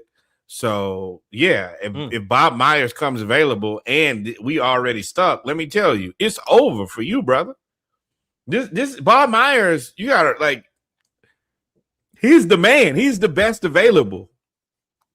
And Morey is you've done okay, but you haven't done anything for us to say no to the best available. I knew there was a connection to Bob. There is Josh Harris. They're good. That's the connection, because it was kind of, the news was kind of out of left field. I'm gonna tell you right now, I just was sure Bob Myers was done, and I'm still surprised he's taking this job. But I don't think that Mike won't get any credit if they don't win this. I think that whoever wins this, as long as it's competitive, you kind of in a bad situation, but also at the same time, only one team can get this next spot. And I don't think that the Knicks have played good all season. If you throw away this season because they lose in the Eastern Conference Finals, sure, but what can you get better and where? No, they got to win. That's what, and really, this whole thing with Detroit and the Cavs is the same thing. Like, all of these teams in the East have some soul searching to do. The Cavs, the Knicks, and the Pistons. Are you going to pay Duren? Cavs, if what are you going to do? Both of y'all have made it to the Eastern Conference Finals. You can't just blow it up, but you can't. I don't want to group the Pistons in there. The Pistons are a team that they overachieved. They took advantage of an opportunity. They were first, but they don't have any bad contracts. I mean, the way that this looked out, they probably have saved themselves some money and not having to pay. Million. Yeah, I mean, no, they probably saved themselves like $15 million. I think that now, yeah, I think that, yeah, well, then, yeah, if you look at it like that, then yeah, it's like 60 million. But I'm more looking at $15 million as a player, which in this case, the Pistons clearly need a guard to help Cade, who can score, dribble, and take some of the pressure off of him, and they just don't have that. Herder, you probably headed to somebody else's bench, or you headed home. Duncan Robinson, you headed to somebody's bench, or you headed home. Tobias, you headed to somebody's bench, or you headed home. Jenkins, I think that you're a solid asset, but you headed to the bench. Asar Thompson, I think that you're probably about a $30-35 million player. I think that Duran at $35 to $40 million is a fair pay. And then you got to spot fill everything else in. But the Pistons are in a good position. They don't have any bad contracts, and they're young. You've identified your point guard, your whatever you want to call Thompson, and then your 5 with Duran. You just got to fill in your spots in your bench. You need a 2, a 4, and a bench. And once again, it's another place where John Collins, if you want to take $15-20 million, you could be in the East, have an easier way to go, and space the floor. For the Pistons, I think they're gonna lose. Oh boy, that'd be like the fight. I think he's out of there. Beach too. It's fine. Yeah, come on to Atlanta. Be Solomon Hill Part 2. No, because he ain't. I mean, he ain't that, like, he's good, but he ain't that good either. Like Beef Stew, you're not really giving enough on the floor. You're really more like a bodyguard. Like, we just don't need those anymore. Like, you just got to find some. Your team got to be tough now instead of you finding an enforcer to go put somebody on their neck. That's just. What about the Cavs though? They got past them. The Cavs and the Knicks. Now they are in the same situation. We both need to win this game. Big up the Cavs though. Oh, big up the Cavs. Congratulations. They did. This is what we kind of went into it expecting. We said OKC and the Thunder at the beginning of the season, and then we said the Cavs and the Knicks. OKC and the Spurs, and then the Cavs and the Knicks. So you have the teams in the West who are run really, really well and also have elite freak of nature players. And then you have the Cavs and the Knicks, who are the 2 most expensive teams in the NBA. You spend money. This is what you expect. You expect to be in the play for a championship. But these teams both need to win this series and win the championship, because at the end of the season, there's not a way for them to keep it all together. I see where they believe that I don't think that's adequate enough. Donovan Mitchell went crazy. He got you 39 on the brink of get 34 in the second half. Dime a dozen went berserk. James Harden, we called him Jimmy. Jimmy, this was the right team for you to go to, because you got a lot of people can do the heavy lifting when the game is on the line. It ain't no, you're not, you don't. And that's not the expectation. The other part is James Harden not is on the this third. team. Yeah. I'm talking about, like, just from a financial, you're the third option, third highest paid player. Yeah. It's supposed to be Spider. It's supposed to be Mobley. And then it's supposed to be James. Now, James did not play well enough. Any way you put it, he did not play well enough. It was shout out to you, steal of a contract, Jared Allen. Yeah. Because he been going. They figured out this play them together, but play them separately at the 5. And they, like, Jared Allen, when he's by himself, goes crazy. Like, he be dunking on people. And then Evan Mobley, all of a sudden, he was shooting 19% from 3, and now he's at like 40, which in this series, which was amazing to watch. Which is what you got to have from a guy getting that. You're going to have to do, like, 40 is high, but you need to be mid-30s, and you got to be a guy who we can say We give you the ball. You 8 feet tall. Kill him. Aggressive Evan Mobley is fun to watch. Yeah, absolutely. He got a little bit more. He got a little bit more sauce in his game than I think that he wants to always use. And I think that he's also figuring out, like, I'm bigger than everybody. For me to be my best self, I have to kind of bully people. He's big, but it's like sometimes he don't know he's big. It's like, bro, that's the reason they paid you all this money. Is every time they brought in Beef Stew or they tried to put Asar Thompson on him. Asar is a freak of nature athlete. Mobley was killing them. He was because like, he was Mobley so aggressive. Too. I was like, this is great. And Duran just disappearing in the playoffs was another thing. And it was like, and that's what we said in the preview of this series. I was like, bro, they gonna jump Duran. It's gonna be two of them, and they gonna jump. Right, and that's the reason. Number one, these Detroit fans. I'm in somebody's comments, and I said something about because everybody's like, "Oh, don't pay Duran anything," and now they talking about Duran is not a good defender. All of these things, and I'm like, I see why athletes hate y'all because y'all get knee jerk. What did you expect me to do against Evan Mobley and Jared Allen? There's and me and Tobias ain't enough. He ain't nowhere near enough. Thank you. That was my point that I forgot. Hey, JB, you can't say shit to me about Tobias. I told y'all when he said that. I said, boy, that's going to come back to bite you. I mean, Tobias is really probably a 3. And that works when you're not playing against 2 monsters. But when it's Jared Allen and Evan Mobley, well, yeah. Whoever. He's always played the 4. He's a stretch 4. He'd be decent in Minnesota. Yes, because they have Rudy at the 4. 5. You can do, at the 5. You can do a lot more when you have Rudy at the 5. But that would be a perfect. That's the type of player I was saying needs to go be the 4 for Minnesota. Is like a Tobias, right? But Duran is like, bro, I can guard one of them, but I surely cannot guard both of them. And Tobias can't guard none of them.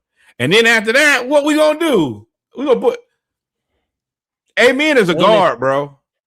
And excuse me. Asar is a guard, like he little robot.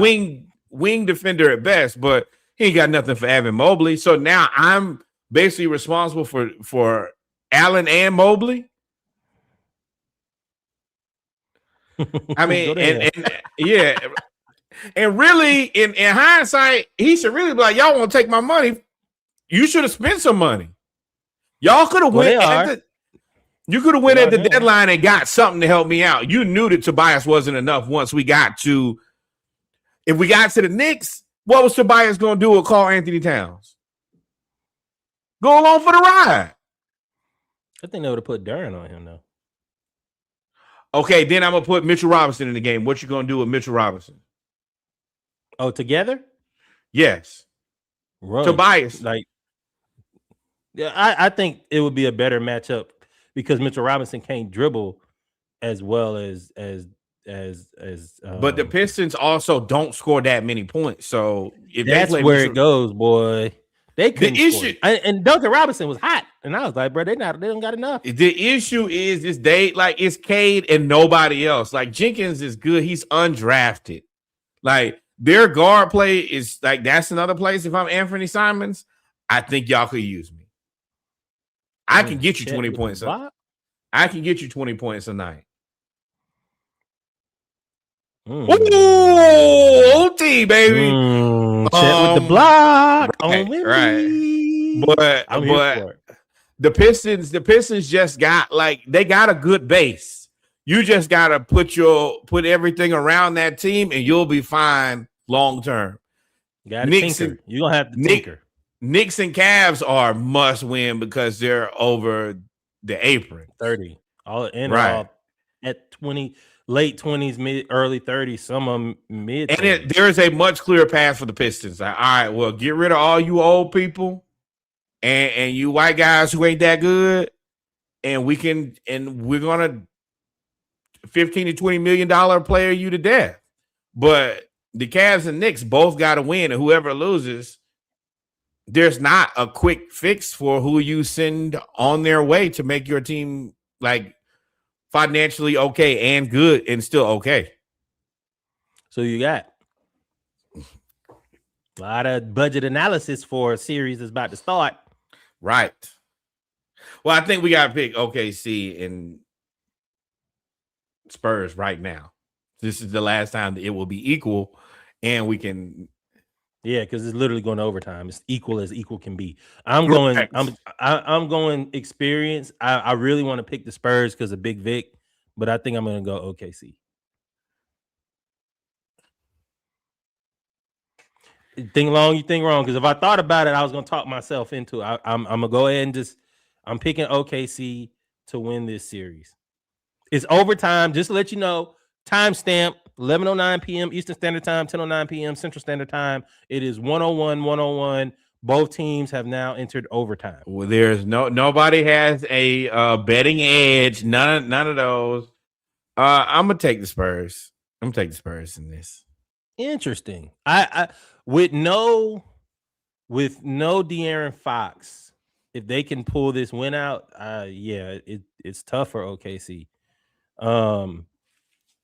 It's interesting what they do with De'Aaron Fox because Dylan Harper is really, really good.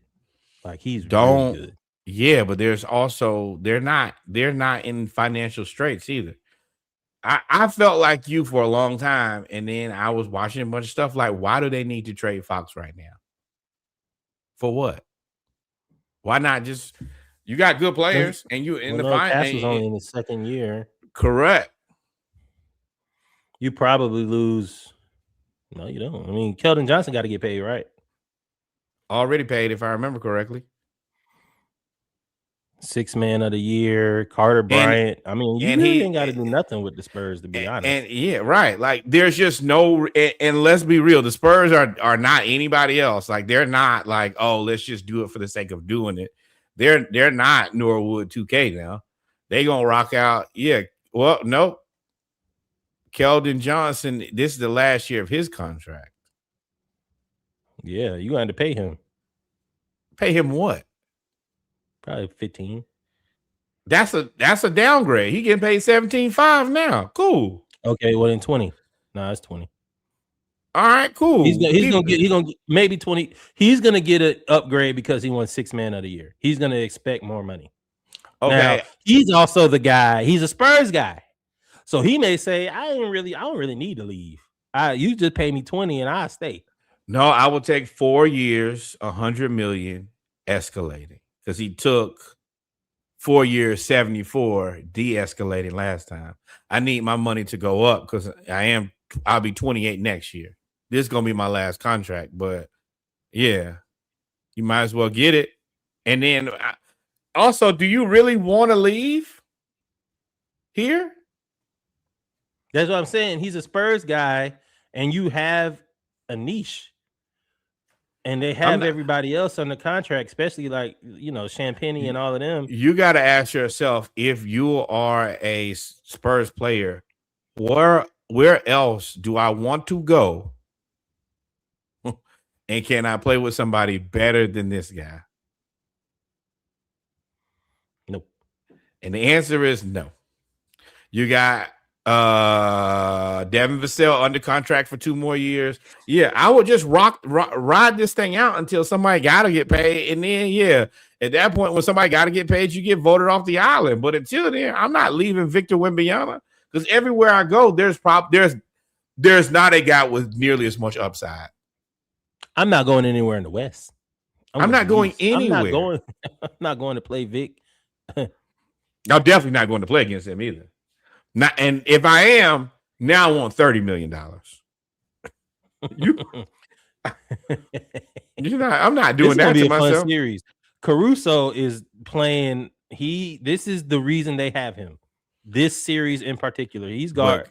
Caruso, no, his time is coming up too. He's finna be out of there. A lot of them are. They're gonna replace him with something cheaper. But yeah, so I got I got the Spurs. You got Wow. OKC. Next, Cavs versus Knicks. I'm taking the Knicks. I don't think the Cavs. So let's go this player by player. Brunson, James is the one? Correct. Brunson and James. Brunson. But it's going to be interesting because they both flail. Two, James don't really do that much flailing no more. OG Anunoby, if he's healthy, and Donovan Mitchell. That's a tough. No, I'm sorry. Josh Hart and Donovan Mitchell. Josh Hart and Donovan Mitchell. Yeah. Josh Hart has been playing out of his mind. He's gonna limit Donovan. Donovan, I don't expect the 34-point second half from Donovan Mitchell in this series. Well, see, that's shout out to you, though, Spider, for getting out of the second round, though. But what I did tell y'all this is their success is wholly set on Spider getting 30 plus points a night. That's the reason. I know you won't go player by player. I'm putting OG on Spider because if I can put OG on Spider, then that means I don't think Josh Hart on James. Yes. You treat him, and then you treat him like Philly, and you put Brunson on whoever the starting three is. Max Strus. You put Brunson on Max Strus. That's what we talked about. And Brunson going on Max Strus. Strus, your whole job on offense is to never stop running. Never stop running. That's the only way that you're gonna have to tire them out. You're gonna have to tire Brunson out because he's gonna cook you on offense. Strus low key was the MVP or the unsung hero, 6-man, whatever you want to call it, of the Eastern Conference semifinals because he got so many offensive rebounds. It was ridiculous. But also I'm starting Mitchell Robinson against Jared Allen. Yeah. Mm-hmm. So as long as Jared Allen is in the game, I want Mitchell Robinson in the game. I don't know about that. Karl Anthony Towns versus Mobley. Then I'm putting OG on Spider, and I'm putting Bridges on whoever they played at 3 Strus. No, starting Hart. I would actually rather not start Hart so that I could, when OG gets tired, I can put Hart on Spider. I think that Spider scoring 30 points is so important that I want him to be harassed for 40 for the entire game. Mobley ain't gonna do that much. I'm not worried about. I think Mobley could get Cat. I think Mobley could get Cat in foul trouble. I would rather put Bridges on Mobley personally. I wouldn't bring Mitchell Robinson in the game unless I had to. You know what? They might do that, but I feel like, well, Mobley, if you can't kill Bridges, right? But Bridges also takes Mobley out of the paint. All of them, they can play 5 out. Bridges can shoot. Oh, on defense. I thought you were talking about on offense. I was like, why? No. It get. Sorry, y'all. We watching the game. Overtime. But yeah, I mean, I could see them starting Mikal to see how he does, but Mobley, you have to understand, if they put Mikal Bridges out there on you, you have one job and one job only, and that is murder. Kill him. Murder, kill. You better. If you don't do that, they're gonna call you soft. They're gonna call you Charmin. This is This is the battle of Charmin. Karl Anthony Towns is getting that off of him this playoff run. But that's been it. Same thing.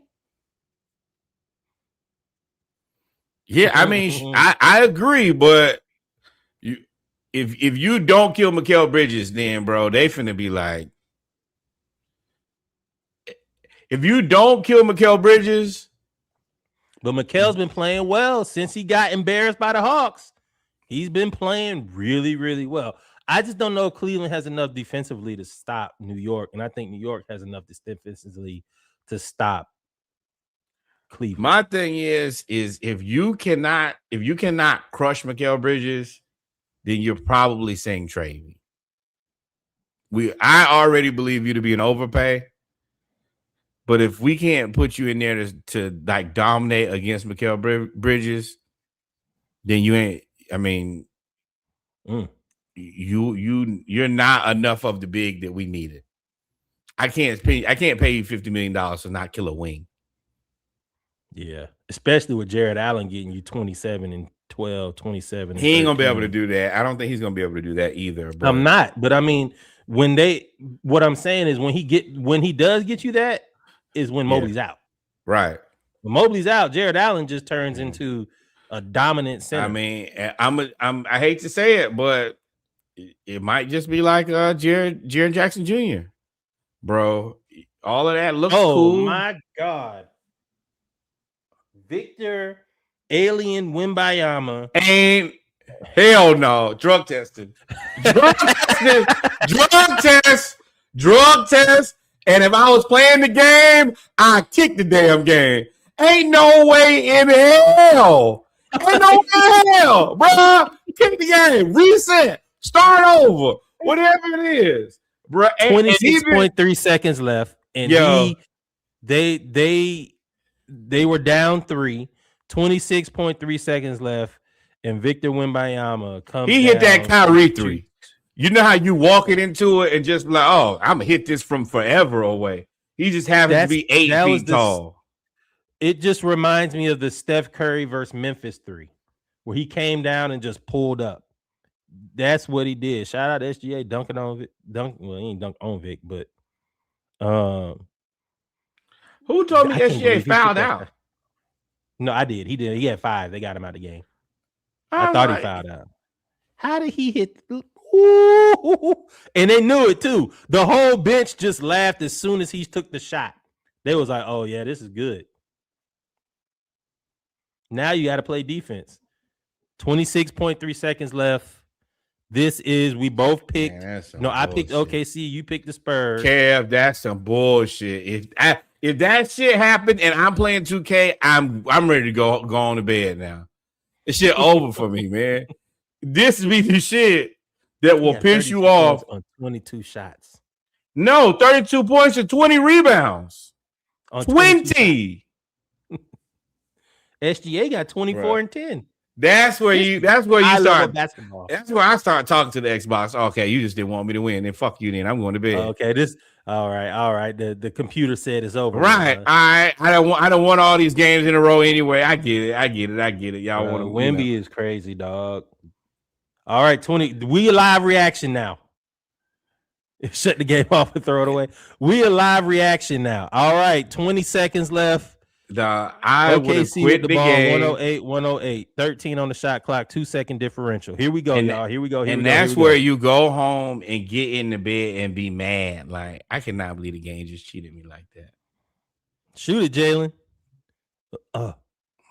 You know what time it is. Big flail. They called a foul?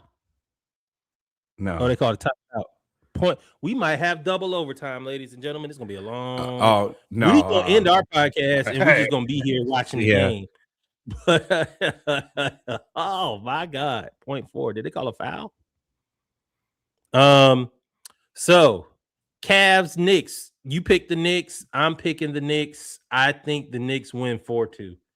I don't think the Cavs have enough. I want the Cavs to win. No, I don't. Yes, I do. No, I don't. I don't really care who wins. I would like to see the Cavs win. Yeah, you don't get any peace by whoever wins in the East. You just hope that the West wins everything. You get more peace because it's less Cavs fans than Knicks fans that we know. So the Knicks fans are honestly not that bad, minus Nick. Nick ain't bad. Nick responds a lot. Nick talks straight. It's people like Joe piss me off. Like Joe be quiet for 362 days. Joe been and down. As soon as they win, he be like, he come in there and start talking trash. Joe been down. He's a Jets fan.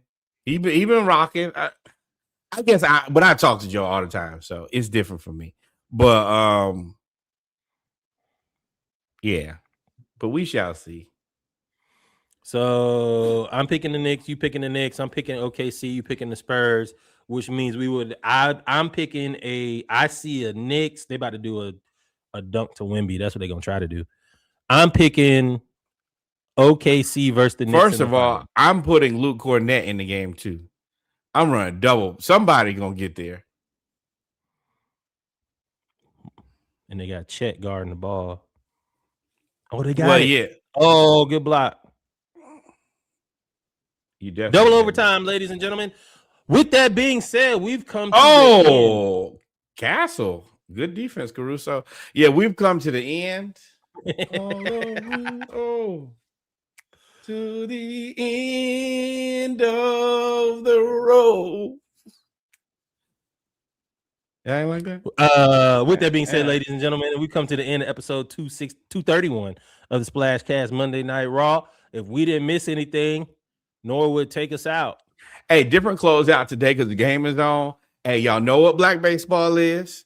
Shout out to Kev in the back. What up, though? $18.68 to Hampton. Outside of that, adios, mi amigos. God is love. We out of this thing. Y'all be safe.